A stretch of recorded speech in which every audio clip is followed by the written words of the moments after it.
আজ বন্দে মাতরম নিয়ে যে আলোচনা রাজ্যসভায় চলছিল তাতে বিজেপির রাজ্য সভাপতি শ্রমিক ভট্টাচার্য প্রায় 17 মিনিট সময় পেয়েছেন বলার। তো আমরা তৃণমূল কংগ্রেসের পক্ষ থেকে ওনাকে আরো 3 মিনিট দেওয়ার দাবি তুলেছিলাম, কারণ গোটা 17 মিনিট ধরেই উনি হিন্দিতে বক্তৃতা করছিলেন। তো আমরা বললাম যে বন্দে মাতরম নিয়ে আলোচনা, উনি বঙ্গ বিজেপির সভাপতি, তো ওনার 3 মিনিট অন্তত বাংলায় বলা উচিত, এই দাবি আমরা করেছি। আর অবশ্য ওনার একটা ভুলও আমাদের ধরিয়ে দিতে হয়েছে।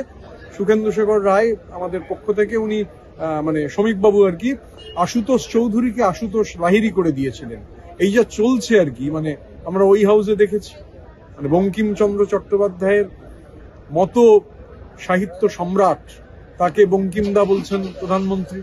তারপর একজন মন্ত্রী গজেন্দ্র সিং শেখাওয়াত, তিনি আবার সংস্কৃতি মন্ত্রী, তিনি বঙ্কিম দাস চ্যাটার্জি বলছেন।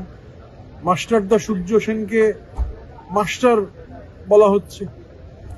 বাঙালিদের প্রতি, বাংলার প্রতি, আজকে এখানে দেখলাম শ্রমিক ভট্টাচার্য দিব্যি বললেন আশুতোষ লাহিড়ী, তখন শুধরে দেওয়া হলো যে আশুতোষ চৌধুরী। তবে শ্রমিককে ধন্যবাদ, উনি এটা ভুল শুধরে দেওয়ার জন্য আমাদের থ্যাংক ইউ বলেছেন।